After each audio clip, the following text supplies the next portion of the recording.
오늘 첫 번째 볼 내용은 26년이 이제 다가오니까 예. 내년에 어떤 아파트 입주하는지 음. 많은 분들이 관심을 가지실 것 같아서 네. 그런 내용을 조금 정리를 해봤고요. 음.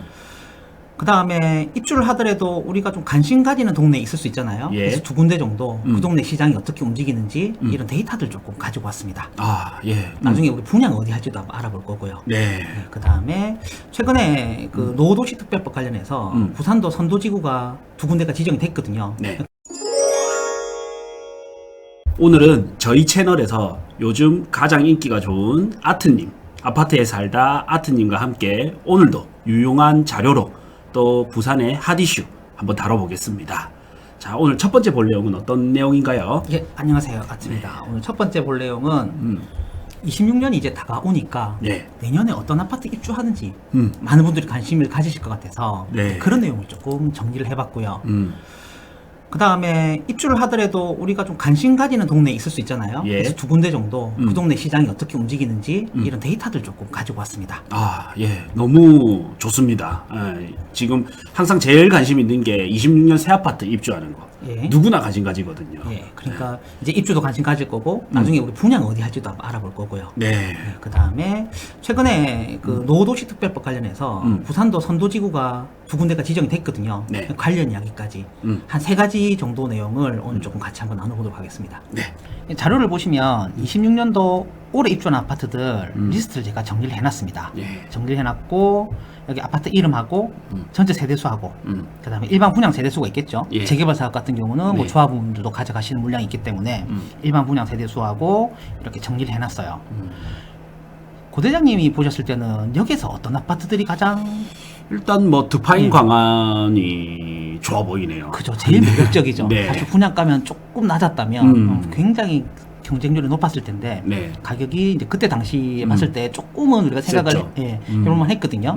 어쨌든 여기 많은 곳들이 있는데 저 일단 눈에 가는 데는 광안 드파인입니다. 네. 그럼 당연히 저희가 광안 드파인 여기 시장 한번 생각해 봐야 되겠죠. 예. 그래서 오늘 그 내용 조금 다뤄볼 거고 그 다음에 저희가 남구 쪽 입주 물량 되게 많잖아요. 예. 그래서 1월 달에 남구 두산 오션시티도 시작해가지고 많은 곳들이 입주를 할 거거든요. 예. 그럼 이 지역 시장 저희가 또 살펴볼 필요 있겠죠. 네. 그래서 리스트는 화면에 뜨신 것들을 죄송해요.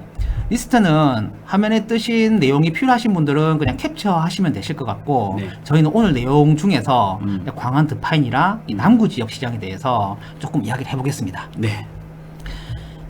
제가 자료를 하나 만들어 왔는데 지난번 저희 영상 때 했던 자료랑 비슷한 겁니다. 네. 그때는 저희가 저기 동네 푸르지오랑 그다음에 대연 하나 포레나 분양 관련해 가지고 데이터를 막 봤었거든요. 근데 그때는 대연 하나 포레나가 24평이다 보니까 24평 데이터를 봤는데 오늘 제가 전용 84 34평 데이터를 만들어 왔습니다. 네. 그리고 지난번에는 2014년부터 최근까지 데이터를 봤거든요. 오늘 데이터는 2006년부터 가져왔습니다. 그러면 부산 시내에서 거래된 국평 실거래 가격을 전부 다 찍었다 보시면 돼요. 개수만 24만 개입니다. 와. 데이터 처리하는데 정말 힘들었습니다. 와. 여튼 이 많은 거래들을 통해서 시장이 어떻게 움직였는지 우리가 파악할 수 있고 지난 방송을 보신 분들은 한번 정리를 했지만 또 이 방송이 처음 분들 계실 수도 있으니까 네. 저희가 간단하게 해석의 여지는 되게 많지만 한 세 가지 정도만 다시 한 번 더 해석을 해보면 이런 내용들 정리할 수 있다는 거 먼저 짚고 넘어갈게요. 네, 좋습니다. 부산에서 34평이 2006년 당시에 이때도 한 3억대가 거래가 된 것 같아요. 그죠? 그 다음에 저가는 한 4천 정도로 제가 기억을 하거든요. 네. 이 정도 거래가 됐는데 26년 최근에 거래 가격을 놓고 보면은 이 굉장히 넓어졌죠. 그렇네요. 그렇죠? 그래서 저희가 그 시장마다 상위권 시장은 가격이 이렇게 쭉 올라가는데 하위권 시장은 잘 올라가지 않는다고 이런 이야기도 했었고 지난 강의 네. 때. 그 다음에 또 어떤 이야기도 했냐면 저희가 21년, 22년 당시에 한참 유동성에 의해서 가격이 많이 올라가던 시기. 예. 그죠? 이때 굉장히 높은 가격을 거래를 기록을 했었고 2021년, 22년에 전용 84 같은 경우에는 부산에 이때 14억, 16억 사이에 거래가 있었습니다. 네. 근데 이 가격만큼 최근에 다시 해보겠다. 저 이런 이야기도 했었습니다. 네. 근데 24평도 마찬가지고 34평도 마찬가지고 똑같은 현상을 볼 수 있는 거고 어쨌든 이렇게 부산에 있는 아파트들 실거래 가격을 통해서 저희가 시장이 어떻게 움직입니다 라고 이렇게 정리를 할 수 있는데 사실 저희가 지금 오늘 이야기하는 건 광안 드파인이잖아요. 예. 그럼 광안 드파인에 대한 이야기를 이거를 기본으로 해놓고 조금 이야기를 해보겠습니다. 네. 먼저 광안 드파인 차리 아시죠? 예. 예, 다들 아시겠지만 저희가 또 처음 부동산 시장에 들어오시는 분들을 위해서 조금 위치부터 한번 보겠습니다. 알겠습니다.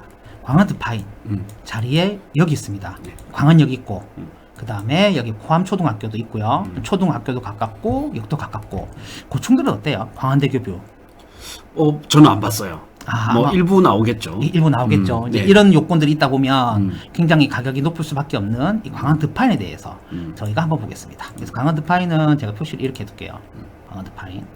광안 드파인의 시장을 우리가 알려그러면 이 근처에 있는 아파트 두 개 또 유명한 데가 있잖아요. 그렇죠. 광안 쌍용예가. 그럼 광안 쌍용예가도 우리가 한번 봐야 되고 그 다음에 또 어디를 봐야 되냐면 광안 차이도 한번 봐야 됩니다. 네. 그럼 이 두 개 아파트 실거래 가격이 어떻게 움직이는지 판단이 되면 여기 분양 가격을 우리가 어떻게 이해해야 되는지 혹시나 프리미엄이 붙었다면 얼마나 붙는 게 맞는지 이런 걸 정리할 수 있겠죠. 네. 이런 내용들을 한번 정리해 보려고 해요. 그래서 다시 돌아왔습니다. 다음 그림을 보시면 자료가 이렇게 정리되어 있어요. 앞서서 저희가 검은색 점은 부산의 34평 아파트 9평 실거래 가격 네. 전부라고 말씀을 드렸고 여기 빨간색 점들이 있죠. 네. 이 빨간색 점들이 어느 아파트일까요? 수영구? 예, 수영구에 있는 광안 쌍용예가입니다. 아. 그럼 바로 옆은 아니죠. 왜냐면 도로 네. 하나 건너야 되니까. 네. 건너편에 있는 아파트, 하지만 우리가 입지적 특성이 다소 유사한 아파트가 가격이 이렇게 실거래 가격이 기록된 걸 알면 우리가 광안 드파인 분양권 가격은 어떻게 생각해야 되는지 판단할 수 있겠죠. 네. 그래서 일단 광안 쌍용예가부터 보겠습니다. 네. 광안 쌍용예가가 24년도 입주했거든요. 예. 그래서 여기부터 실거래 가격이 찍히기 시작했고 한 10년 사이에 참 많이 올랐습니다. 많이 올랐네요. 네, 이때는 뭐 평당 1,000 조금 넘어서 거래가 됐었는데 최근 실거래 가격을 보시면 이 10억이 넘어가는 거래가 많아요. 예. 그래서 최근 거래 형태를 보시면 이런 특징들 정리해 볼 수 있어요. 23년 초에 보면 여기서 지지서 만드는 거 보이시죠? 네. 그 다음에 이 주로 거래되는 가격이 살짝 올라가는 거 보이세요? 그죠? 네. 그래서 우리가 이 시기에 부산이 전체적으로 가격이 내렸다고 통계 자료도 나오고 네. 대부분의 아파트가 내렸지만 대장 아파트들은 굉장히 견고한 모습 보입니다. 그렇네요. 그 다음에 여기 상위권 아파트들도 보면 추정상 여기가 아마 광안대교부가 전면에 펼쳐지는 세대일 걸로 제가 추정을 하는데 네. 이 고가 거래들도 슬금슬금 올라가는 모습들이 보여요. 네. 그래서 최근 시장을 놓고 보면 광안동 시장이 만만치 않다라는 거고 또 전체적인 거래를 놓고 봤을 때 부산 전체 시장에서 빨간 점들은 거의 위에 붙어 있죠. 네. 그래서 우리가 이런 실거래 가격을 통해서 광안 쌍용예가가 정말 비싼 아파트구나, 좋은 아파트구나, 사람들이 높은 가격으로도 사는 아파트구나, 뭐 이런 것들을 다시 한번 확인할 수 있고요. 네. 여기 보시면 화살표가 있습니다. 중간에 화살표를 딱 그려놨거든요. 예. 이 가격이 무슨 가격이냐면 광안 드파인 34평 분양 가격입니다. 고층은 12억이 조금 넘었고요. 네. 저층은 아마 이 정도 가격에서 분양을 한 것 같아요. 그러면 광안 쌍용예가하고 광안 드파인 가격을 우리가 비교할 수 있잖아요. 네. 그래서 이때 당시를 놓고 보면 24년도 아마 중기쯤으로 제가 기억을 하는데 이때는 광안 쌍용예가 일반 거래 가격보다 좀 분양 가격이 높았어요. 예. 그래서 아마 기억하시죠? 네. 네. 성적이 그닥 좋지는 않았습니다. 분양 성적이. 그리고 최근에도 놓고 보면 저기 부산시에서 미분양 결과를 매달 발표를 하잖아요. 예. 그 결과를 보시면 아직도 미공개로 가려져 있습니다. 음. 만일에 완판이 됐으면 어쩌면 오픈할 수도 있는데 네. 그래서 아직도 조금 물량이 남은 것 같아요. 네. 그래서 뭐 내부 사정을 정확하게 알 수는 없지만 이때 당시에는 약간 비싸다라는 의견이 많았고 그러다 보니까 조금 성장 성적이 안 좋았어요. 네. 근데 광안 쌍용예가가 이렇게 슬금슬금 가격이 올라오거든요. 그리고 26년 6월, 7월 정도 되면 입주가 주로 하게 될 텐데 네. 이때 만일에 광안 쌍용예가가 지금 추세로 조금 더 가격이 올라간다 하면 이 분양 가격은 저희가 어떻게 봐야 될까요? 이제는 매력적으로 되겠죠. 그죠. 예, 그래서 물론 이렇게 비싼 가격을 좀 미리 산다는 면에서 실거주자분들 입장에서는 조금 아쉬워라고 말할 수 있지만 우리가 가격 흘러가는 흐름을 놓고 보면 이제는 이 가격이 그렇게 비싸 보이진 않는다. 이런 걸 조금 생각해 보셨으면 좋겠어요. 네.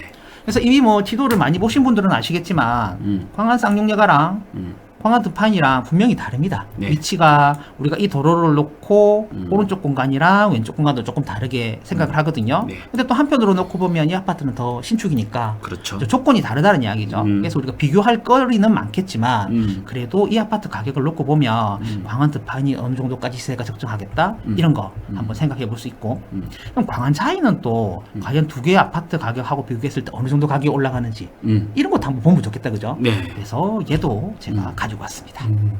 다음 자료를 보시면 빨간색 점으로 저희가 광안 쌍용 예가를 기록을 했고 여기 파란색 점들이 보이시죠? 이 파란색 점들이 광안 차이의 34평 실거래 가격을 전부 다 찍은 겁니다. 그래서 경향을 조금 보시면 고가 시장이 광쌍을 좀 따라가는 것 같지만 확실히 고가 빈도가 조금은 빠져요. 광안 차이가 광안 쌍용 예가보다. 그래서 아마 신축이라 하더라도 약간의 그런 차이는 있었다라는 거 구분하시면 좋을 것 같고. 근데 저희가 실거래 가격이 작으면 이 가격이 정말 시장에서 인정해주는 가격인지 약간 혼동될 수 있거든요. 애매할 수 있거든요. 어쩌다 한 건 고가 찍은 거. 근데 여기 보시면 실거래 가격이 굉장히 많아지기 시작했습니다. 근데 전반적으로 노인 가격이 한 8억대에서 10억대 사이에 실거래 가격이 많네요. 그죠? 그 다음에 아까 빨간 점들은 저희가 가격이 좀 올라간다 그랬는데 파란 점들은 어떤 것 같아요? 조금 바닥 지지하는 느낌? 그죠. 조금 힘이 약한 모습이죠. 그래서 저희가 이런 부분에서 아파트들이 시장 가격이 같은 지역이지만 조금의 차이는 있다. 근데 우리가 또 늘 볼 때 희망 회로를 좀 돌려야 되잖아요. 그래서 긍정적인 부분을 해석을 해보자면 어쨌든 이때는 저가 거래도 8억, 9억 사이 거래가 별로 많지 않았는데 최근 1년에 놓고 보면 이 정도 거래 가격이 좀 많아졌어요. 실거래 가격이. 그죠. 근데 고가 거래도 최근에 빈도가 조금 늘어나는 경향이 있거든요. 그래서 시장이 확장함에 따라서 광안 차이 같은 경우에도 조금 더 가격이 더 오르지 않을까. 저희는 이제 그런 생각을 합니다. 그래서 물론 이제 반년이 지나고 광안 드파인이 입주할 때 이 아파트 가격들이 어떻게 될지는 사실 아무도 몰라요. 시장은 모르지만 그래도 외부적으로 경제적인 충격이 크게 없다면 지금 추세를 좀 이어갈 거라고 보거든요. 그러면 이 분양 가격을 어떻게 고려해야 될지는 들으시는 분들이 판단하시면 될 것 같아요. 요 위에 있는 이 아파트는 뭔가요? 그 보라색으로 표시된 아파트들이 대연 서밋입니다. 가격대가 보통 저희가 신축이 들어오면 이 가격 위에 조금 형성이 되거든요. 기축 아파트들. 근데 여기는 지금 차원을 조금 뛰어넘어요. 그렇네요. 굉장히. 그래서 대연 서밋의 가격이 상당히 방어를 잘하고 있고 사람들의 인정을 좀 높게 받고 있지 않나 그런 생각을 하게 됩니다. 근데 저희가 시장을 놓고 보면 좀 운이 좋은 아파트들이 한 번씩 있어요. 물론 이제 위치도 좋고 그 가치도 있는 건 맞는데 그냥 좀 시기를 잘 탄 아파트들이 있거든요. 얘는 어떤 시기에서 좀 시기를 잘 탔을 것 같으세요, 고대장님? 시장이 좋을 때 2년차 입주가 좀 풀린 거죠. 그죠. 그리고 또 옆에 남편 서밋이 분양을 고가로 해줬는데 그 청약 성적이 너무 좋았거든요. 그러다 보니까 높은 가격을 형성하는데 굉장히 도움을 좀 받지 않았나. 그래서 운 좋은 아파트? 물론 위치도 너무 좋지만 그런 아파트의 느낌이 있는데 제가 이런 기억을 예전에 되살려보면 또 어떤 아파트가 그러냐면 해운대 자이 2차가 좀 그랬어요. 자이 2차가 2018년도 입주하고 2020년 돼서 딱 2년차가 풀릴 시기였거든요. 근데 아시겠지만 2019년 11월에 저희 해수동 풀리면서 외지 투자자들이 굉장히 핵심 라인 많이 샀거든요. 그러니까 2년차 딱 풀릴 때 시장이 좋아버리니까 해운대 자이 2차도 상당히 좀 운이 따라준 아파트였거든요. 그래서 저희가 부동산 시장을 놓고 보면 좀 이렇게 천운을 탔다 그래야 됩니까? 기운을 되게 잘 받아간 아파트도 있는 것 같고 사실 대연 서밋도 좀 그런 느낌이 있긴 해요. 마린자이도 제 기억에는 2019년 10월, 11월 이때쯤에 이제 입주장이었거든요. 입주장 때 조정 대상 지역이 풀렸어요. 그래서 잔금을 미리 치신 분들은 이제 조정 대상 지역이었고 잔금을 늦게 치신 분들은 조정 대상 지역 해제되고 잔금 쳤어요. 그런 것도 좀 아무래도 좋은 아파트지만 운까지 받쳐준 거죠. 그런 아파트들 가지고 계신 분들 되게 부러워요. 그 다음에 다른 이야기를 조금 해보겠습니다.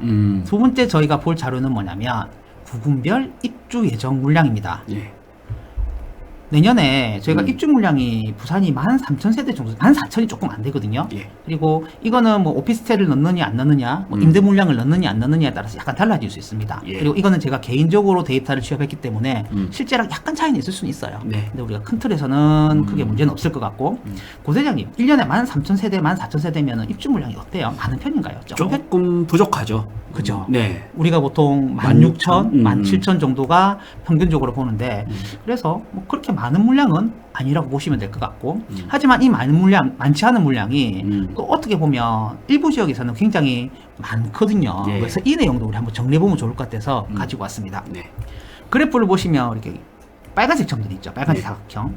이제 이 사각형의 표시 수준이 어느 정도냐면 인구를 기준으로 했을 때 적정 물량입니다. 네. 그럼 예를 들면 남구 같은 경우는 인구수를 기준으로 했을 때 한 1200 정도가 적정 물량인데 올해 아니 내년이겠네요. 내년에 입주 물량이 엄청 많죠. 예. 그래서 지역별로 좀 달라질 수 있다라는 거를 감안을 하셨으면 좋겠고, 뭐 많이 저 영상 보신 분들은 아시겠지만 부산에 내년에 많은 데가 남구 말고 한 군데 또 있어요. 그죠. 강서구. 네. 강서구는 한동안 많을 수밖에 없을 것 같아요. 그렇죠. 택지 개발에 의해서 많은 택지가 개발이 됐기 때문에 계속 분양을 할 거고, 어쨌든 내년에도 강서구는 물량이 조금 많다. 남구랑 같이 이런 것도 구분하셨으면 좋겠어요. 전세 시장 어떻게 될까요? 남구 쪽에. 전세 시장은 아무래도 좀 영향을 더 받겠죠. 매매 그렇죠. 시장보다는. 예. 그래서 아마 내년에 남구 쪽에 투자를 생각하는 분들도 계실 테고, 또는 투자를 했던 물건이 전세 세입자가 2년이 돌아와서 또 다시 한번 이 세입자분들과 어떻게 해야 될지 고민하는 분들이 계실 수도 있을 것 같은데, 네. 그런 분들 입장에서는 이런 물량, 지역별 물량 많이 감안하셨으면 좋겠고, 네. 대신에 이런 거 있습니다. 분명히 입주 물량이요. 1년 동안에 6천이면 부산에서는 굉장히 많은 것 같아요. 네. 제 경험상 1년에 한 5천에서 6천 정도 부산에서 한 행정구역에 들어왔을 때 시장이 버티는 걸 거의 못 본 것 같아요. 예전에도 보면 예를 들면 2018년에 남구 쪽에 네. 그때도 한 7천이 또 들어왔었거든요. 예. 시장 난리였거든요. 네네. 그래서 분명히 시장이 영향을 받을 것 같아요. 특히 전세 시장. 근데 우리가 좀 긍정적으로 볼 건 뭐냐면 26년 시장 어떠실 것 같으세요? 어떨 것 같으세요? 올해보다는 더 좋을 것 같아요. 그죠. 네. 그러니까 특징이 뭐냐면 부산에 전체적으로 강세인데 여기만 입주 물량이 많다는 거예요. 그러면 이 남구 시장에서 과연 전체적으로 분위기 좋은 게 힘을 더 쓸 것인지, 아니면 남구 지역에 입주 물량이 많은 게 시장에서 힘을 더 쓸 것인지, 이제 이런 부분에 대해서는 누구도 명확하게 알 수는 없어요. 알 수는 없지만 옛날 같았으면, 시장이 그다지 좋지 않았다면 이 물량을 저희가 굉장히 부정적으로 아마 이야기를 했을 겁니다. 그렇죠. 그럼에도 불구하고 지금 부산이 전체적으로 시장이 조금씩 오르는 모습들이 보이거든요. 그래서 생각외로 조금 선방할 수도 있지 않을까, 네. 그런 기대감도 한번은 가졌으면 좋겠어요. 네. 대신 기본적으로 입주 물량이 많으면 전세 가격은 좀 보수적으로, 특히 분양권을 매수하셔서 전세를 준비하시는 분들 계시죠. 네. 그런 분들은 좀 보수적으로 준비하실 필요는 있을 것 같습니다. 네. 지금 이제 시장에서도 저희가 이제 실제 아파트, 구해줘 아파트에서 도와드리고 있거든요. 예. 근데 전세가 조금 밀리고는 있어요. 아, 남부 쪽에. 네. 실제 이제 롯데캐슬 레전드, 대연 SK뷰, 힐스, 예. 네. 이런 것들은 전세 맞추는데 조금 다른 지역보다 밀립니다. 아, 역시 그런 면들이 있네요. 그러니까 지금 동래 쪽이나 해운대 쪽은 전세가 계속 오르잖아요. 네. 근데 확실히 물량 집중되다 보니까 이 현장에서는 지금 그런 모습이 있는 것 같습니다. 네.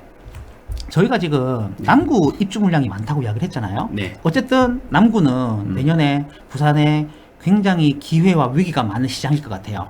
남구 시장 어떤 특징들이 있는지 이런 거 저런 거 한번 구분해 봐야 되겠죠. 예. 그래서 남구 이야기로 이제 넘어가도록 하겠습니다. 제일 또 관심 많습니다, 사람들이. 예. 네. 일단 좀 이런저런 거 보기 전에 저희가 공간을 한번 보겠습니다. 네. 지금 남구 화면을 지역을 보고 계신데, 내년에 입주한 아파트들 제가 한번 표시를 한번 해볼게요. 예. 입주하는 아파트가 일단 우아미 구역 재개발 사업이죠. 두산 오션. 네. 그 다음에 해링턴 마리도 입주를 할 겁니다. 네. 내년에. 그 다음에 한 군데 또 어디를 입주할 거냐면, 여기 보면 지역주택 사업이죠. 예. 롯데가 또 입주를 할 거예요. 그 다음에 대연 DIL은 사실 내년은 아니죠. 내후년이죠. 예. 근데 여기도 보면 언젠가는 또 우리가 고민해야 되는 물량이기 때문에 워낙 세대수가 커서 이 지역들이 지금 입주를 하려고 해요. 근데 우리가 남구가 공간이 굉장히 넓은데, 여기에 붙어 있는 남구하고 이 남천동이랑 떨어진 남구가 있거든요. 여기에 수영구와 떨어진 남구가 있거든요. 예. 그럼 여기에 대한 특징을 조금 구분할 필요가 있을 것 같아요. 그래서 그런 이야기를 조금 해볼게요. 네. 우리가 남구하면 지표를 삼는 아파트들이 몇 개 있습니다. 예. 신축일 경우에는 가격 방어가 좋기 때문에, 물론 저희가 신축 가격도 참고는 하지만 희축을 조금 많이 보는데, 그때 보는 아파트들 중에 하나가 어떤 거냐면 대연혁신이죠. 예. 그래서 대연혁신이 위치가 여기에 있어요. 여기에. 그 다음에 유호선을 따라서 저희가 대연 SK뷰 힐스도 네. 고대장님 추천 많이 하시죠. 예. 네, 참 좋은 아파트입니다. 대연 SK뷰 힐스 여기 있고. 그 다음에 저희가 남구시장 볼 때 롯데 레전드도 세대수가 많아서 거래량 체크하면서 시세 파악하기 참 좋은 아파트 중에 하나예요. 실제 살기 좋은 아파트고. 이렇게 세 개 아파트를 보면 참 편하거든요. 예. 그래서 이 세 개 아파트 위치 한번 기억해 두시면 좋을 것 같고, 그 다음에 실거주자 입장에서 한 번쯤 언급되는 데가 대연파크 푸르지오입니다. 네. 그래서 대형 파크 푸르지오 이렇게 4개 아파트 시장을 놓고 보면 앞서 여기가 우리가 살펴봤던 곳들의 분양 시장이 가격을 어떻게 저희가 이해돼야 되는지 그러니까 판단할 수 있을 거거든요. 그래서 그런 이야기를 조금 해볼게요. 여기에 사실 핵심은 어디냐면 결국은 삼익 위치라고 봅니다. 저는. 네. 여기 시장이 워낙 강하고 앞으로도 강할 거고 맞습니다. 그죠? 그럼 여기에서 파생되는 시장이 이렇게 되는데 과연 공간이 멀어지면 멀어질수록 또는 지하철 라인에서 멀어지면 멀어질수록 이제 시장이 어떻게 구분되냐는 거고 앞서서 저희가 입주하는 지역들 제가 일일이 표시를 해드렸는데 지워져서 다시 이렇게 표시를 할게요. 네. 여기는 아파트 들어오니까 이제 이 시장에 대해서 우리가 이야기를 할 수 있다는 거죠. 그럼 자료를 먼저 보겠습니다. 자료를 보시면 여기 회색 점들은 시거래 가격 다 찍은 거라 그랬고 부산의 구평 검은색 점들이 또 표시가 돼 있거든요. 예. 이 아파트는 어떤 아파트냐면 대연혁신입니다. 대연혁신. 그래서 2014년부터 입주 이후에 가격이 쭉 오른 모습도 볼 수 있고 네. 뭐 과거보다는 우리가 관심 있는 건 최근 2, 3년이잖아요. 네. 이런 모습을 좀 보면 재미있는데 여기도 보시면 상당히 가격 반등이 강하게 됐죠. 예. 그래서 우리가 어쩌다 한 건 거래된 것들 고가 떴어요라고 말할 수도 있지만 그런 걸 통해서 시장이 분석을 할 수도 있겠지만 네. 이렇게 거래량을 많이 놓고 보면 훨씬 더 확신을 가질 수 있습니다. 네. 어쨌든 23년 초를 저희가 최저점이라고 보는데 저가도 오르고 고가도 오르고 네. 시장이 올라감에 따라서 상당히 가격 달력이 좋은 동네다 이런 네. 거 보고 알 수 있죠. 그 다음에 대연혁신 시세를 봤다면 저희가 그 다음에 뭘 봐야 되냐면 지도에서 대연혁신 봤으니까 여기 봐야 되겠죠. 예. 그럼 이거 2개 아파트 그래프도 같이 보겠습니다. 네. 다음 자료를 보시면 이렇게 되겠어요. 점이 색깔이 3개로 나눠져 있거든요. 근데 앞서서 이 아파트가 저희가 대연혁신. 대연혁신이라고 말씀드렸고 빨간색이 대연 SK뷰. SK입니다. 그 다음에 초록색이 롯데 레전드겠네요. 레전드겠네요. 네. 보시면 이렇게 많은 거래들이 이렇게 예. 많은 거래들이 굉장히 일정 공간 안에서 이렇게 찍히는 게 보이시죠? 네. 그래서 대연혁신이 가장 높고 그 다음 대연 SK 34평 실거래 가격이 그 밑에 빨간색으로 기록을 하고 그 다음에 대연 롯데 레전드의 수많은 기록들이 이 밑에 위치하는 모습을 확인할 수 있어요. 네. 그럼 이걸 처음에 봤던 지도와 다시 연결해 보면 가장 비싸고 그 다음 비싸고 그 다음에 비싸고 이래 되는 거죠. 입주를 준비하는 곳들이 여기보다 조금 더 멀리 떨어져 있거든요. 예. 그러면 과연 가격은 우리는 어떻게 봐야 될까요? 이제 이런 부분에서 기준을 잡을 수 있는 거죠. 그렇죠. 예. 우선에 대연파크 푸르지오부터 한번 더 보고 가겠습니다. 네. 다음 그림을 보시면 일단 색깔이 너무 많으면 엇갈리니까 대장 대연혁신은 뺐습니다. 그럼 이게 대연 SK 여기가 대연 롯데 레전드 그 다음에 밑에 파란색이 대연 파크 푸르지오입니다. 분명히 3개 아파트가 입주한 시기가 비슷하기 때문에 시거래 가격이 같이 찍히기 시작하거든요. 예. 실제로 비슷합니다. 2018년에 다 들어왔으니까. 그래서 연식도 비슷하지만 입지에 따라서 가격이 이렇게 배열되는 게 보인다는 거고 예.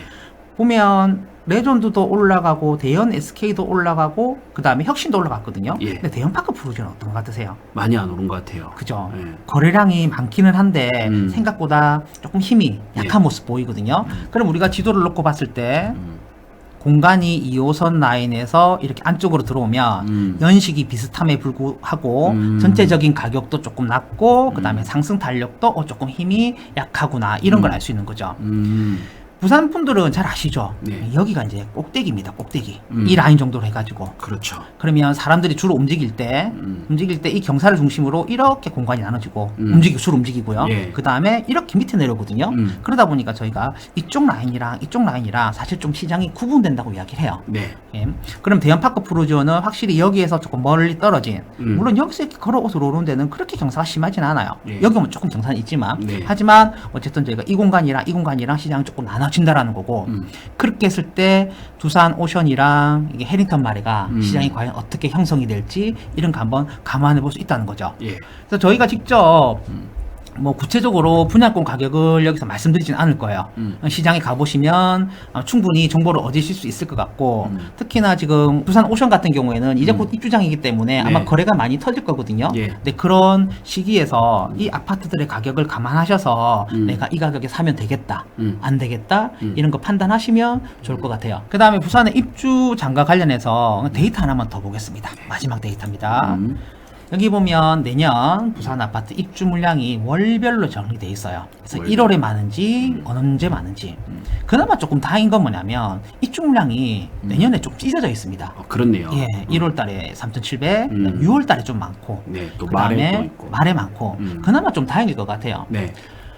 뭐 부대장님도 많이 겪어보셨겠지만 입주장이 한 6개월 정도면 지나면요, 예. 암만 시장 안 좋고 제 경험상 그래요. 네. 암만 시장이 안 좋고 전세 물량이 암만 많아도 6개월 지나면 모두 다 종료돼 있어요. 거의 다 해결. 거의 그래요. 예. 물론 이제 이게 분위기가 좋고 단지가 작으면 2, 3개월만 해도 정리되는 현장이 있긴 하거든요. 근데 암만 안 좋아도 보통 6개월 안에는 보통 다 정리가 되더라고요. 네. 그래서 이 물량이 겹쳐지지 않은 모습이 그래도 부산시장이 내년에 조금 더 안정적으로 가지 않을까라고 생각을 하는 거고, 뭐 어쨌든 자료에 관심을 가지시는 분들이 계실 것 같으니까 네. 표 내용만 다시 한번 설명해드리면 이제 여기까지가 전체 물량이겠죠. 예. 그 다음에 검은색이 뭐냐면 일반 분양으로 공급한 물량들. 그 다음 빨간색은 재개발 재건축 또는 지역주택조합에 의해서 조합원분들이 가져가신 물량이에요. 네. 그래서 어느 시기에 조합원 분양 물량이 많은지 일반 분양 물량이 많은지 뭐 이런 것도 표를 통해서 확인은 할 수 있습니다. 네. 근데 뭐 특징은 이거죠.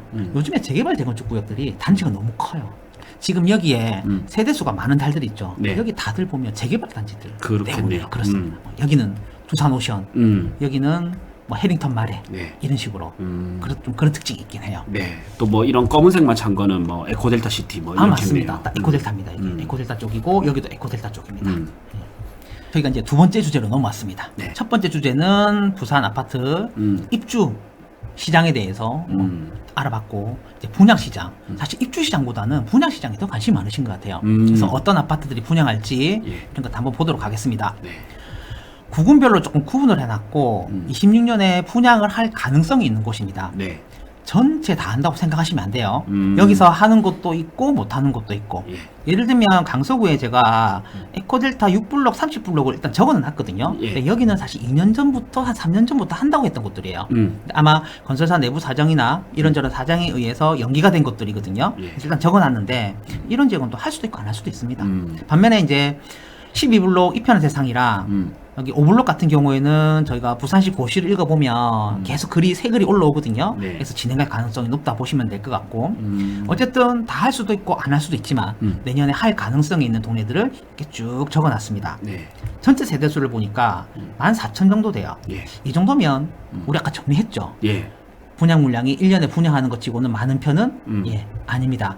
그래서 저희가 상담 같은 걸 하다 보면 특히 시장에 처음 들어오시는 분들이 그냥 본인이 지나가다가 아파트 짓는 게 많이 보이니까 아유 부산에 저렇게 아파트 많이 지어서 어떡해요 이런 말씀 하시거든요. 맞아요. 예, 근데 그거 직관적으로 본인이 보시는 것보다는 그걸로 판단하는 것보다는 데이터로 보시는 편이 훨씬 낫고, 그렇죠. 그래서 내년도 분양 물량이 많지 않을 가능성이 있다. 다시 한번 말씀드리지만 가능성입니다. 네. 왜냐하면 저희가 이렇게 정리를 해도 꼭 저희가 생각하지 못했던 사구역들이 진행을 해요, 분양을. 그렇죠. 그래서 변할 수는 있지만 할 것 같지는 않다라고 생각을 하시면 될 것 같고, 네. 저희가 분양 물량이랑 입주 물량을 좀 같이 보잖아요. 네. 그 말은 여기서 분양하는 아파트들이 그렇게 많지는 않아 보이죠. 않아 보이고, 일단 입주 물량부터 그럼 먼저 조금 정리하고 다른 이야기를 한번 해볼게요. 네. 여기 보시면 26년 아파트 연도별 입주 물량입니다. 그리고 이거는 뭐 워낙 요즘에 부동산 포털 사이트가 잘 돼 있어서 데이터는 여러 군데서 많이 보실 수 있을 거고, 이건 그냥 개인적으로 정리를 한 건데, 저희가 놓고 보면 부산의 적정 물량이 16,000, 17,000 정도 이야기하는데 네. 입주 물량이 앞으로 좀 계속 작아요. 그죠? 예. 그래서 올해 분양하는 물량이 아마도 2029년이나 2030년, 2031년에 들어오게 될 것 같은데, 이때도 입주 물량이 분양 물량이 적다면 입주 물량이 좀 적어질 수도 있겠죠. 네. 물론 가능성입니다. 네. 가능성이고 어떻게 될지 모르겠지만 오픈해봐야 알겠지만 이런 부분도 조금 염두를 해주셨으면 좋겠어서 이 내용까지 조금 정리를 해봤어요. 네. 내년에 분양이 어느 지역이 많을지 궁금하실 것 같아서 네. 지역별 분양 물량도 제가 조금 정리를 했습니다. 그럼 여기서도 그래프를 보시면 두 가지 자료가 있거든요. 예. 첫 번째는 뭐냐면 구역별 적정 물량, 그 다음에 검은색 막대 그래프로 되어 있는 건 당연히 진행 예정이겠죠. 예. 그래서 이 그래프를 보시면 조금 앞서서 저희가 남구 이야기 하면서 입주 물량이 많다 그랬었잖아요. 네. 근데 분양 물량도 남구 쪽이 좀 많은 특징도 있고, 그 다음 에코델타 시티 쪽도 분양 물량이 조금 많은 것도 있습니다. 네. 그 다음에 부산 진구 쪽도 조금 많네요. 네. 진구는 어디 분양을 준비를 하고 있냐면 진구도 재개발 사업지들이 단지가 커서 그래요. 네. 첫 번째는 뭐냐면 가야 1 재개발. 저희 학교 근처죠. 예. 그래서 근처를 맨날 지나가는데 가야 1 재개발도 내년에는 분양을 할 것 같아요. 그리고 범천 1-1도 펜스 맞춰놓고 참 오랫동안 진행이 안 됐습니다. 네. 근데 여기도 최근에 조금 움직임이 있거든요. 그래서 예. 이런 것들이 좀 분양을 하면서 근데 두 개의 단지를 보면 다 세대수가 좀 크거든요. 예. 그래서 진구 같은 경우에는 분양 물량이 좀 많고 그 다음에 남구는 어디가 분양을 할 거냐면 문현 3 재개발이 분양을 준비를 하고 있는데 여기도 세대수가 상당히 커요. 그렇네요. 그러다 보니까 아파트가 개수가 많지는 않아요. 음. 하지만 세대수가 많다 보니까 예. 우리가 적정 물량이라고 하는 것과 비교했을 때 물량이 조금 많긴 합니다. 어쨌든 지역별로 어떤 특징이 있다 정도는 그냥 간략하게만 정리하시면 될 것 같고 네. 어쨌든 이 입주 물량이 정확하게 3년 뒤에 들어온 건 아니거든요. 예. 어떤 곳은 3년 뒤에 어떤 곳은 4년 뒤에 그래서 입주 물량은 따로 정리하시면 좋겠고 이 자료는 그냥 좀 참고로 보셨으면 좋겠어요. 네. 좀 선행지표로 쓰면 예, 될 것 같습니다. 그러면 될 것 같습니다. 우리가 이 리스트를 봤을 때 음. 또 가장 관심을 가질 수밖에 없는 지역은 어디냐면 여기입니다. 네. 그래서 제가 색깔로도 표시를 했고 이 지역들에 대해서 소문은 한 번쯤 다 들으셨을 것 같은데 또 정확하게 땅 위치는 어떤지 인근에 있는 기축 아파트들 시세는 어떻게 흐르고 있는지 이런 것도 한번 다뤄보면 재밌을 것 같아서 그 내용을 제가 분양 시장과 관련해서는 좀 준비해 왔습니다. 그래서 이 리스트는 내년에 어떤 곳들이 분양하는지 관심 있는 분들은 참고하시면 될 것 같고요. 네. 될 것 같고 이제 주로 할 이야기는 여기 해운대 시장에 대해서 한번 이야기를 해보도록 하겠습니다. 네. 다시 지도를 한번 볼게요. 주로 이거 보면 프리미엄 시장은 해운대고 네. 또 허리라인 해서는 진구 쪽에 진구 문현이 거의 범일 범내 문현 가야 이쪽에 좀 많네요. 예, 맞습니다. 그 실거주자 분들 입장에서 현지에서 하실 분들은 굉장히 매력적인 곳들이 있어요. 예. 그래서 뭐 사하 같은 경우에도 물론 사하 쪽에는 괴정 5구역이 굉장히 주도를 하고 있지만 당리 이 같은 경우에도 실거주자 입장에서 한번 볼 수 있는 지역이고 네. 그다음 이제 가야 1구역 같은 경우에도 지금 가야 3구역 재개발이죠. 가야 롯데가 굉장히 시세가 지역 내에서는 좋거든요. 예. 멀지 않기 때문에 실거주자분들이 보면 좋을 곳. 문현 3 재개발도 마찬가지죠. 네. 그래서 그런 곳들이 말씀하신 대로 준비를 하고 있습니다. 네. 자, 프리미엄이 있는 해운대로 가보겠습니다. 해운대 쪽은 워낙 또 이게 자료가 공개가 많이 돼서 아마 위치는 다들 아실 것 같은데 한번 일단 보겠습니다. 예. 지금 분양을 준비하고 있는 데가 중에서 제일 관심 있는 데가 여기죠. 예. 여기 지금 70층짜리 올린다고 음. 이미 브랜드는 르엘인 것 같아요. 네. 예, 그래서 여기도 분양을 할 거고요. 음. 그 다음에 여기 보면 해운대 중동 동원도 음. 할 수도 있을 것 같아요. 음. 여기도 꽤 오래 전부터 한다고 이야기는 돼 있었지만 가보면 이미 건축물은 거의 다 허물어져 있고 패스 져져 있거든요. 네. 진행을 안 하고 있고 그 다음에 또 한 군데 어디가 준비를 하고 있냐면 여기도 준비를 하고 있습니다. 여기는 저희가 옛날에 모델하우스 놀러 갔던 위치죠. 예, 모델하우스도 많이 오픈했던 공간인데 꽤 오랫동안 공터로 되어 있거든요. 그래서 지금 26년에 분양할 수 있는 가능성이 있는 곳들은 여기 세 곳이라 보시면 될 것 같아요. 그럼 여기 시장에 대해서 우리가 생각을 하려 그러면 인근에 있는 아파트들을 봐야 되겠죠. 네. 그러면 또 보겠습니다. 예. 어느 기축 아파트를 보시면 좋을 것 같냐면 일단 롯데캐슬 스타 봐야 되겠죠. 예. 예, 롯데캐슬 스타 주복임에도 불구하고 가격이 정말 비쌉니다. 네. 그 다음에 해운대 센트럴 푸르지오 음. 여기도 보셔야 되고 그 다음에 한 군데 더 보셔야 되는 거는 제가 해운대 비싸 동원입니다. 네. 저희가 우스갯소리로 중동 주복 삼형제 이렇게 이야기를 하죠. 네. 물론 위치에 따라서 뭐 연식에 따라서 가격 차이는 조금 나겠지만 네. 큰 틀에서 놓고 보면 가격 밴드도 좀 비슷하고 겹치는 부분이 있고 예. 그 다음에 오를 때도 같이 오르는 그런 동네. 예. 그럼 이거 세 개 아파트를 놓고 보면 여기 분양 시장을 우리가 어떻게 고려해야 될지 생각해 볼 수 있고 네. 그 다음에 인근에 보시면 또 여기 별표 하나 쳐야 됩니다. 여기 우3구역 재개발 사업지. 예. 물론 여기는 지금 허물고 신축 아파트가 들어가려면 시간이 조금 남긴 했어요. 남긴 했지만 이런 시장들을 놓고 보면서 저희가 여기 부동산 시장 아파트 가격의 에너지를 또 느낄 수 있는데 그렇게 강력한 에너지를 보이는 곳에서 세 군데를 분양한다고 하니까 저희가 뭐 여기 또 시세는 얼마나 되는지 이런 거 네. 한번 꼭 살펴볼 필요가 있을 것 같습니다. 네. 시세를 보겠습니다. 예. 앞전 영상에서 내용이 이어지죠. 제가 네. 검은색 점들은 부산의 34평 시거래 가격들 24만 건 넘을 거예요. 예. 전부 다 찍은 거라고 말씀드렸고 여기 보시면 빨간색과 파란색 아파트가 시거래 가격을 각각 기록하고 있습니다. 이 빨간색 아파트가 어느 아파트냐면 롯데캐슬 스타입니다. 그래서 우리가 롯데캐슬 스타가 정말 비싸다라고는 알고 있어요. 예. 근데 사실 14억, 15억 거래는 사실 조금 안 찍히는 건 맞는 것 같아요. 예. 이게 어쩌다 한 건 거래된 거 보면 아 정말 이 아파트도 비싸다고 하지만 음. 또 이렇게 놓고 보면 최상위권 시장은 맞아요. 네. 맞지만 조금은 약간 아래 있네 이런 것도 볼 수 있고. 네. 아까 강한 쌍용이 14억까지 점이 있었는데 예. 예, 해로스는 없네요. 예, 이런 건 없죠. 대신에 그런 건 있습니다. 저희가 일일이 개별 건들이 몇 층인지 뷰가 트였는지 사실 확인해 볼 필요는 있어요. 근데 그렇게 해버리면 너무 또 데이터를 분석하는데 시간도 많이 걸리기 때문에 저희는 전체적인 윤곽만 볼 겁니다. 네. 어쨌든 해운대 롯데캐슬스타 이렇고. 근데 한편으로 놓고 보면요. 부산의 평균 거래 가격이 한 5억 정도 되거든요. 34평이. 예. 그리고 제가 기억하기로는 상위 10% 커트라인이 아마 8억 좀 중후반에서 끊길 거예요. 예. 그럼 이 아파트는 여기 찍힌 아파트들은 다 부산의 상위권 10% 안에 들어가는 아파트예요. 네. 가격으로 기준했을 때. 그래서 굉장히 좋은 시장에 대해서 이야기를 하고 있고 그냥 굳이 가격을 따지자 보면 조금 더 높다 낮다만 구분한다라고 이야기를 하시면 될 것 같고 이해를 하시면 될 것 같고 밑에 보면 파란색이 있습니다. 예. 여기 파란색 점들이 어떤 아파트냐면 해운대 센트럴 푸르지오입니다. 그러면 두 개 아파트가 위치가 비슷하지만 네. 연식도 두 개 다 아직은 신축이라고 구분하면 맞겠죠.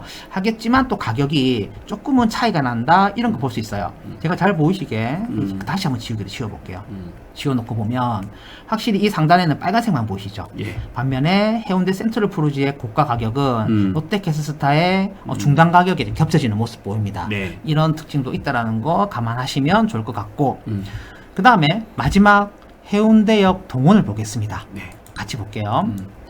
해운대역 동원은 초록색으로 표시가 되어 있어요. 예. 그러면 초록색 점들은 빨간색 밑에 파란색, 파란색 밑에 초록색 이렇게 배정이 되어 있거든요. 그래서 세 개 아파트가 한 8억에서 저층들은 고층은 12억까지 실거래가가 많이 찍히는데 위치에 따라서 가격 밴드가 이 정도 된다 이렇게 보시면 될 것 같아요. 네. 제가 다른 소리로 예. 제 친구가 비슷한 해비동에 살거든요. 예, 예. 그래서 하락장 때 가격 차이가 얼마 안 났던 적이 있어요. 예. 그래서 해로스로 갈아타라 했는데 또 싫어하더라고요. 좀 아쉽네요. 네. 한 2년 전입니다. 네.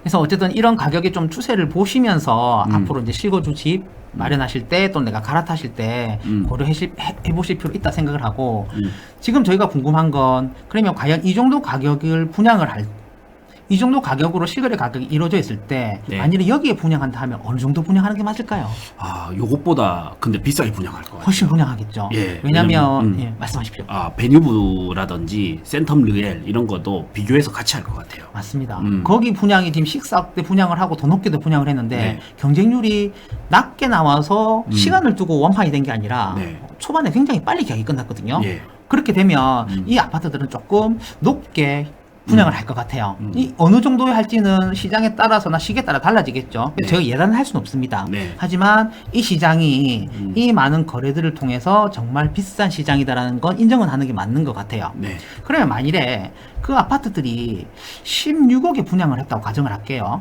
가정입니다. 가정. 네. 가정을 하게 되면 과연 이거를 분양을 받는 게 맞을까요? 아니면 이 아파트들이 가격이 따라 올라가는 걸 기대하는 게 맞을까요? 따라 올라가는 걸 기대하는 게 좀 더 나을 것 그렇죠. 같아요. 예. 그래서 우리가 선택을 여러 가지를 할 수 있습니다. 여러 가지를 할 수 있지만 과연 이 아파트의 가격이 어느 정도 상승 가능성이 있는지를 역으로 분양 가격이 결코 낮게 하지 않을 거기 때문에 네. 그 상승 가능성을 한번 또 미리 예상해 보는 것도 시장을 볼 때 필요한 부분이 아닐까 싶어서 이런 내용도 조금 정리를 해왔어요. 네. 과거에 이제 해운대 롯데캐슬스타가 16억 5천까지 최고가를 찍었었고 강한쌍용은 16억까지 찍었었는데 예. 강한쌍용은 이제 14억.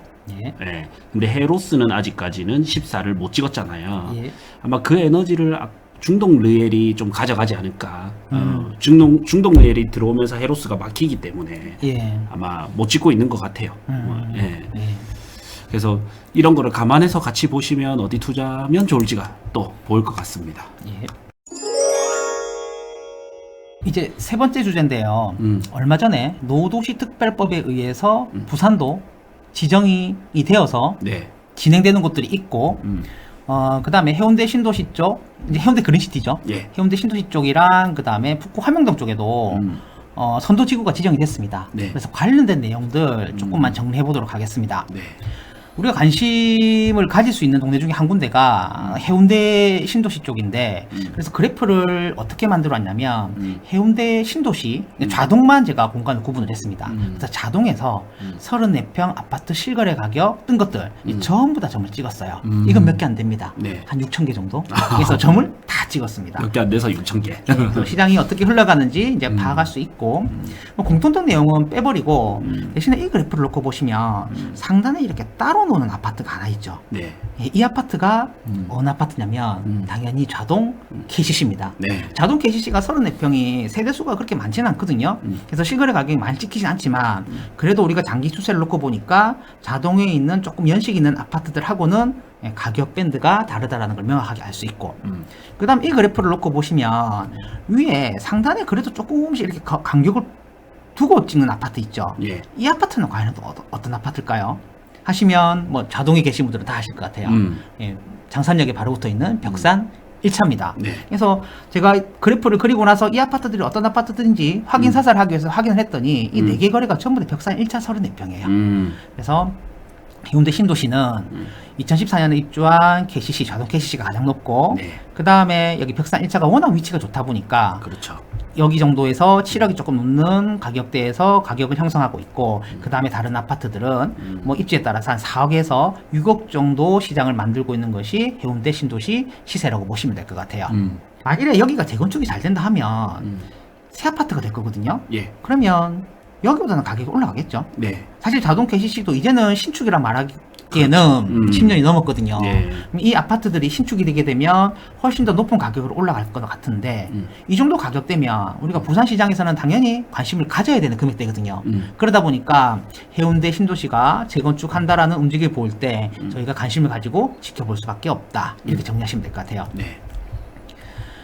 노후도시 특별법 관련해서 뭐 이미 너무 많은 영상들이 올라와 있고 또 관심 있는 분들이 이미 너무 자료를 많이 봤기 때문에 뭐 굳이 설명은 안 드릴 거고요. 대신에 뭐 혹시나 이 내용을 처음 접하시는 분들이 있을 수도 있으니까 굉장히 간략하게 말씀드리면 네. 원래 이게 움직임이 나온 거는 2020년, 21년 정도로 기억을 해요. 네. 그리고 뭐 아시겠지만 그때는 노후도시 특별법이 아니었고 일기 신도시 특별법이었습니다. 네. 그래서 서울 경기권에 일기 신도시에 대한 재건축 이슈가 있었는데 지방 사람들 입장에서 봤을 때 과연 이걸 우리도 하면 안 될까라는 생각을 하게 됐고 이제 그런 부분에 정치권에서 움직여졌죠. 네. 그래서 그게 원래는 일기 신도시 특별법에서 노후도시 특별법으로 바뀌면서 전국의 많은 지역을 포함하게 됐죠. 네. 그리고 부산에서도 이 법에 의해서 개발할 수 있는 움직임이 있었고 네. 그러다 보니까 해운대 신도시를 비롯한 여러 곳에 이제 시장이 적용이 가능한 그런 상황이 됐다고 보시면 될 것 같아요. 네. 그래서 올해 7월 달에 부산시에서 만드는 기본계획이 수립이 됐습니다. 근데 그 기본계획이 수립이 된 게 다들 아시겠지만 이제 저기 해운대고 좌동, 그 다음에 이제 북구 화명동, 금곡동 쪽이라고 보시면 될 것 같고 네. 거기 기본계획이 정해진 곳에서 지금 선도지구를 정할 건데 예. 왜냐하면 워낙 사업 공간이 크기 때문에 한꺼번에 진행할 수 없거든요. 네. 그래서 시범적으로 해볼 선도지구를 지정을 할 텐데 그 선도지구가 최근에 지정이 됐습니다. 네. 그래서 관련해서 내용을 조금 정리를 해보도록 하겠습니다. 네.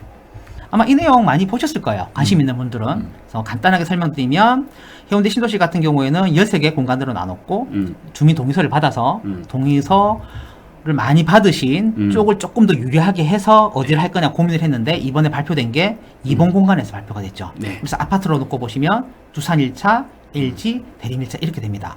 위치를 한번 볼게요. 지도에서. 임장 갔을 때도 딱 저 지역만 뜨겁더라고요. 아, 예. 보시면 여기 장산역이 있고 강산역이 있고 저희가 앞서서 제일 비싼 아파트가 어디라 그랬냐면 자동 KCC가 여기 있습니다. 예. 단지가 또 그렇게 크진 않죠. 여튼 자동 KCC. 그 다음에 저희가 벽산 1차를 받고 네. 이번에 지정된 곳이 어디냐면 여기에요. 여기. 네. 그러면 2호선 장산역하고는 거리가 공간이 떨어져 있죠. 네. 반면에 신해운대역 하고는 또 멀지는 않습니다. 네. 근데 제가 인장을 가봤을 때는 일단 제가 알기로는 통로가 여기밖에 없는 것 같아요. 신해운대구로 가는데. 네. 그러다 보니까 갈 때 약간의 거리는 조금 있어요. 네. 하지만 또 여기 중심 쪽도 좋아하시지만 해운대 신도시 계시는 분들은 여기 북자동 쪽도 상당히 좋아하시거든요. 예. 나름 또 여기 학원가도 잘 돼 있고 네. 그러다 보니까 인기가 있는데 어쨌든 여기가 지금 선도지구로 지정이 됐고 그럼 이 시장의 최근의 움직임 어땠는지 정말 선도지구가 지정된다고 했을 때 가격이 올랐는지 또는 어떤 변화가 있었는지 이런 거를 데이터를 놓고 한두 개를 볼게요. 네. 고대장님 보셨을 때 입지가 어느 아파트가 제일 좋은 것 같으세요? 뭐 해운대 LG나 대림 1차 그죠? 네. 두산 1차는 물론 이제 시골들은 네. 너무 좋겠지만 상대적으로 봤을 때는 조금은 아쉬운 부분이 있어요. 네. 왜냐면 뛰어가는 거죠. 예, 초등학교가 여기 있고 그 다음에 역으로 갈 때도 이렇게 움직이게 되고 네. 그 다음에 여기 또 학원가가 제가 조금 잘 돼 있다고 말씀드렸잖아요. 예. 이런 이용이 있다 보니까 약간의 가격 차이는 있는 것 같아요. 어쨌든 뭐 한 단지가 될 거고 나중에 네. 같이 진행을 할 거기 때문에 세 공간을 같이 보셔도 될 것 같고 근데 대신에 서울 쪽에 좀 그런 이야기는 나오는 것 같아요. 여기에서 만일에 재건축이 돼서 아파트를 가져갈 때 전체를 다 섞어버릴까요? 그러니까 예를 들면 두산 1차 사시는 분들이 동호수 추첨이 잘 돼서 운이 좋으면 여기에도 올 수 있는 거예요. 예. 다 섞어버릴까요? 안 그러면은 같이는 하되 동호수 추첨할 때 같은 아파트에서만 움직이게 할까요? 그것 때문에 좀 갈등이 있더라고요. 그죠. 예, 현장 갔을 때 이제 같이 하자 분위기는 있는데 예. 이런 갈등의 해결을 어떻게 해야 될지가 다음 숙제더라고요. 네, 맞습니다. 그래서 뭐 이런 부분은 서울에서 이미 움직임이 있었기 때문에 서울이 아니라 서울 경기권에서 움직임이 있었기 때문에 혹시나 관심 있는 분들은 알아두셨으면 좋겠고 어쨌든 세계 아파트 저희가 아파트 공부하는 입장에서 뭐 입지별로 그럼 정말 가격 차이가 나는지 그런 것도 조금 이따 보겠습니다. 먼저 가격 차이 보기 전에 우리가 직관적으로 좀 볼 수 있는 자료 중에 하나가 뭐냐면 그 아실에서 공개하는 물건수 있죠. 네. 예, 물건수 변화를 한번 제가 그냥 재미삼아 한번 만들어봤습니다. 그래서 그래프를 보시면 LG, 그다음 두산 1차, 대림 1차 매물 건수를 제가 그래프를 한 1년 넘게 이렇게 쭉 그렸어요. 25년 7월이 언제냐면 그 해운대 신도시랑 화명 신도시 그 기본계획 설립되던 때예요. 네. 그러면 이제 우리 선도지구 한번 뽑아볼 겁니다. 계획은 이렇게 할 겁니다. 그러니까 앞서 말씀드렸던 이 자료 나온 시기라고 보시면 됩니다. 네. 근데 그때 놓고 보시면 또 물건수가 그렇게 줄지는 않죠. 네. 매매 물건수가. 근데 이 물건수가 언제부터 줄기 시작하냐면 한 9월부터 슬금슬금 줄기 시작합니다. 네. 물론 이제 현장 소장님들이나 계시는 분들한테 더 자세하게 뭐 설명은 들어보셔야 됩니다. 뭐 제가 틀릴 수도 있으니까. 근데 제가 알기로는 동의서를 이쯤부터 좀 많이 모으기 시작한 걸로 제가 알고 있거든요. 네. 그러다 보니까 아무래도 사람들이 행정적인 결과가 나왔을 때보다는 시장에서 직접적으로 우리가 소문으로 들을 수 있는 그런 분위기가 형성되면서 네. 물건수가 이렇게 많이 줄었어요. 네. 요때 현장을 가봤을 때 이제 소장님들 사이에서는 그래도 어디 구역이 좀 더 동의율이 높다를 예. 좀 어느 정도는 알고 계시더라고요. 아, 그렇군요. 확정 발표는 없었지만. 그래서 이 시기가 되다 보면 어쨌든 뭔가 조금 구체적으로 진행되던 모습이 있다 보니까 이렇게 물건수가 많이 줄은 모습을 확인할 수 있고 여기 보시면 세계 아파트 지금 물건수를 다 더해봐야 100건이 조금 넘어요. 네. 앞서 저희가 세대수가 여기가 얼마냐면은 4,600이거든요. 예. 근데 매매 물건수가 100건밖에 안 된다 그러면 이건 되게 작은 거거든요. 엄청 작죠. 그래서 분명히 소유자분들 입장에서는 이걸 내가 쉽게 팔면 안 된다라는 그런 생각은 많이 가지고 계신 것 같아요. 네. 그럼 과연 이 정도로 줄었을 때 가격은 좀 올랐을까요? 일단 호가는 올랐었고요. 예. 실가는 궁금합니다. 그래서 그런 내용들 저희가 네. 데이터를 좀 볼게요. 네. 물론 제가 이게 자료 만든 게 지난주쯤 만들었기 때문에 뭐 일주일 사이 약간 뭐 변했을 수도 있습니다. 네. 감안하시고 내용을 좀 보시면 될 것 같고 그래도 우리가 의미 있는 부분도 좀 있으니까 자료를 정리해 왔거든요. 예. 그래서 한번 볼게요. 네. 뭘 볼 거냐면 이 세 개 아파트들의 34평 실거래 가격을 또 다 찍었습니다. 2006년부터. 이때 당시에 1억 중반 정도 했더라고. 2006년 당시. 네, 이때는 뭐 저도 부동산을 전혀 모르던 시절이라 가격에 대한 기억이 없는데 어쨌든 실거래 가격은 이 정도였습니다. 네. 최근 실거래 가격을 놓고 보시면 5억에서 6억 정도 이런 정도로 보시면 될 것 같고 우리가 앞서서 지난 영상에서는 주요 아파트들이 가격이 좀 오른 모습을 봤거든요. 네. 근데 해운대 신도시 같은 경우에는 최근 2년 동안 사실 그렇게 올랐다라는 느낌은 안 들어요. 34평을 보면. 네. 그래서 지금 여기 파란색이 LG고 그 다음에 검은색이 대림 1차입니다. 네. 그 다음에 여기 빨간색이 두산 1차거든요. 예. 1차인데 색깔을 놓고 봤을 때 전반적으로 놓고 보면 뭐 상방이 그렇게 뚫리는 것도 아니고 눈에 띌 정도로 고가 거래가 많은 것도 아니고 조금 그런 느낌이에요. 네. 그 다음에 여기 표시된 보라색 점이 어떤 시기냐면 기본 계획이 발표가 돼서 이제 선도지구 정합니다라는 시기거든요. 네. 그 이유를 놓고 봐도 거래량이 확 는다거나 그래서 그런 모습은 없어요. 그래서 우리가 알 수 있는 건 뭐냐면 매도인 분들의 심리는 굉장히 급변했는데 실제 34평 매매 시장에서는 그렇게까지는 변화한 게 없다. 뭐 이래 보시면 될 것 같아요. 네. 근데 말씀하셨을 때 호가는 조금 올랐다 그랬잖아요. 네. 있고 그렇고. 근데 조금 다른 결과를 보여주는 경우가 어떤 경우냐면 34평이 아니라 24평입니다. 24평도 지금 제가 가지고 왔거든요. 예. 3개 아파트를 똑같이 표시를 했는데 보시면 여기 검은색 점들이 이렇게 다 올라가는 거 보이세요? 예. 파란색 점도 다 올라가요. 네. 그래서 34평 같은 경우에는 전용 84 같은 경우에는 변화가 없었는데 이 부분은 조금 변화가 있나 싶어서 제가 2020년부터 이 부분을 확대해서 그래프를 하나 더 가지고 왔습니다. 조금 자세히 보겠습니다. 네. 2020년부터 다시 돼 있는 거고 한 번 더 설명드릴게요. 네.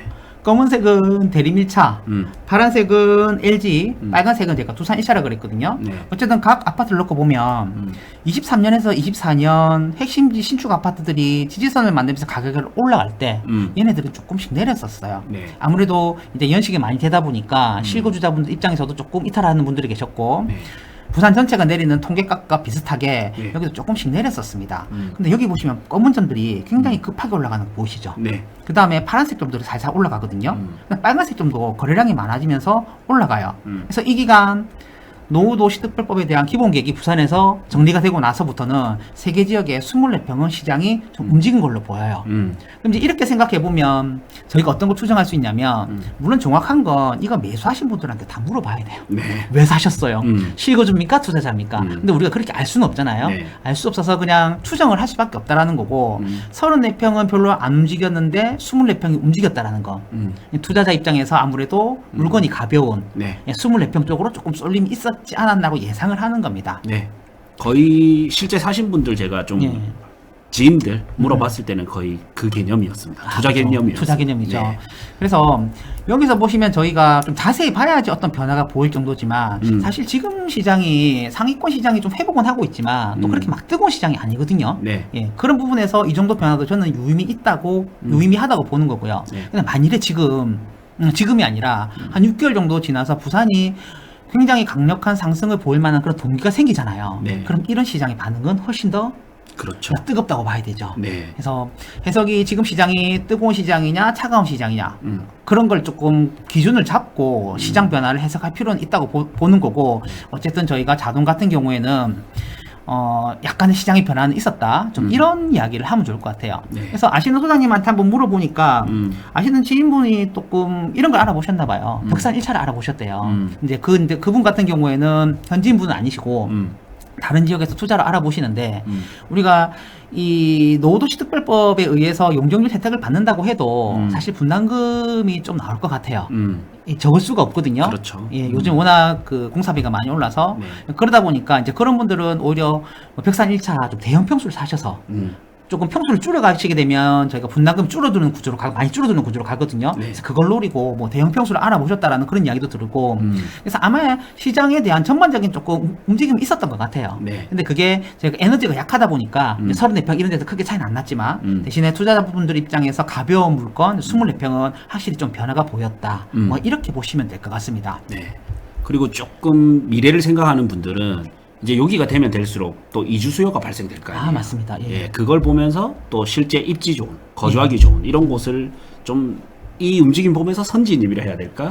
예, 움직임 보면서 또 진입을 하시더라고요. 예. 그래서 지금 여기 쪽이 진행이 얼마나 빨리 될지 모르겠어요. 그래서 부산 이 자료를 원본을 다 놓고 보시면 기본계획 원본을 다 놓고 보시면 일정도 다 있거든요. 네. 근데 물론 이제 일정대로 저희가 될 거라고 예상은 하진 않아요. 분명히 연기는 되겠지만 네. 그게 좀 잘 되면 될수록 저희 입장에서는 사실은 전세 시장이 조금 되게 불안하긴 합니다. 네. 왜냐하면 여기 28,000세대가 움직여야 되는데 이 세대들이 물론 이제 거기서는 단계를 나눠야 3, 4천씩 1년에 네네. 나누긴 하지만 그 물량이 계속 주위를 돌면서 전세 시장이 좀 뜨거울 것 같거든요. 네. 그래서 그런 부분을 투자 포인트를 잡는 것도 굉장히 현명한 방법일 것 같아요. 네. 안 그래도 지금 부산 입주 물량이 예년보다 작아가지고 전세 시장이 좀 뜨거운데 이런 것까지 본격적으로 시장이 되면 시장의 변수로서 우리가 충분히 고려될 요소인 것 같아요. 네.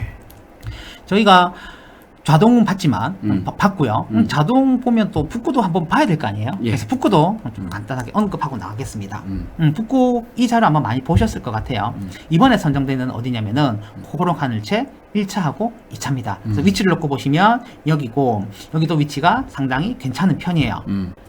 다시 지도를 한번 보겠습니다. 네. 저희가 화명동 대장하면 떠오르는 아파트 있죠. 네. 예, 바로 화명롯데 카이저. 카이저입니다. 카이저 별표 칠게요. 네. 카이저. 근데 위치를 놓고 보면 여기가 좋을까요? 여기가 좋을까요?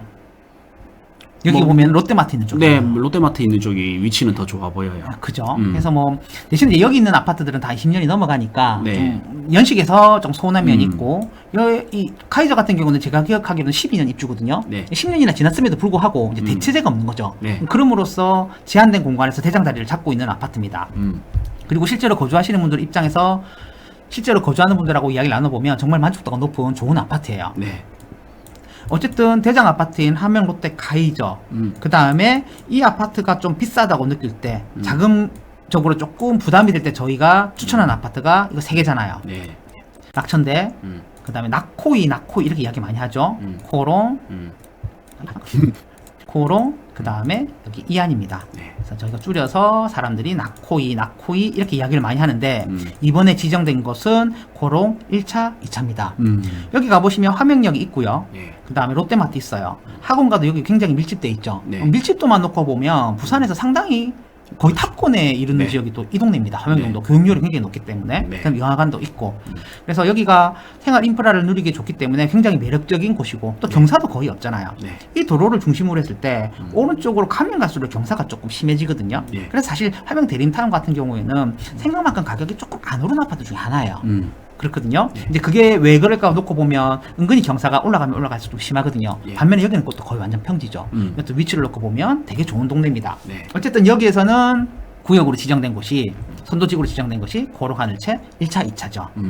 어느 아파트가 가격이 높으실 것 같으세요? 1차, 2차. 2차요. 그죠. 예. 그래서 우리 그런 것도 한번 보고요. 사실 공부라는 게 이렇게 하나하나 비교해 가면서 파악하는 거거든요. 정말 그런지 해보고 그 다음에 카이저하고도 한번 시세를 흐름이 어떻게 흘렀는지 정리해 보도록 하겠습니다. 여기 보시면 검은색 점이 있습니다. 북구 대장 아파트입니다. 화명롯데 카이저입니다. 최근 카이저를 놓고 보시면 이 아파트도 나름 지역 대장이다 보니까 여기 보니까 굉장히 강한 지선이 강하죠. 네. 그리고 나서 가격이 고가가 슬금슬금 올라가는 모습 보여요. 네. 그 다음에 저가 거래가 빈도가 사라지거든요. 그래서 시장이 조금씩 오르고 있구나. 지역 대장은 다르구나. 뭐 이런 거 보실 수도 있고. 반면에 여기 빨간색, 파란색 표시된 아파트가 있는데 빨간색이 고롱 2차, 파란색이 고롱 1차입니다. 네. 그래서 확실히 입지에 따라서 가격이 조금은 차이가 나는구나. 감안해 보시면 될 것 같고. 빨간색하고 파란색은 최근에 보면 좀 가격이 그렇게 오른 것 같진 않아요.